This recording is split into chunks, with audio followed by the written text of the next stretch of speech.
Hi, it's me again with Corel Draw Tips and Tricks. Somebody asked me a question, how to go to the 2-point line, and there it is right there. It's under the flyout of the freehand tool.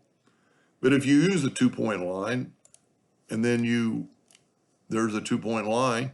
If you notice the freehand tool is F5, so we're going to hit F5 on the keyboard when we get the freehand tool.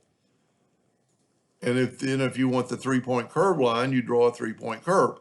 So I wasn't going to make a video for that because I totally didn't understand the question yet.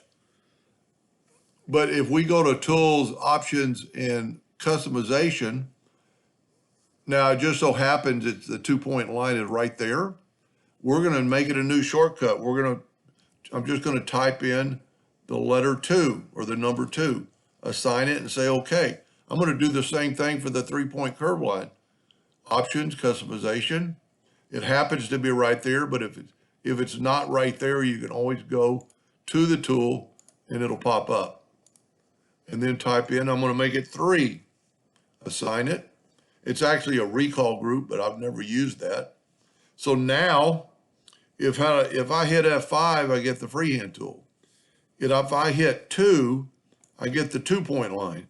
If I hit the 3, I get the 3-point curve line.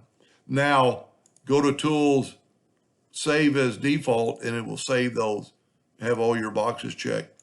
And then every time you turn on Corel. So that's really a pretty neat shortcut.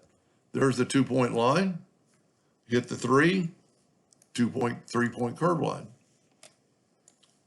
Anyway, I hope that answers the question, and thank you for watching.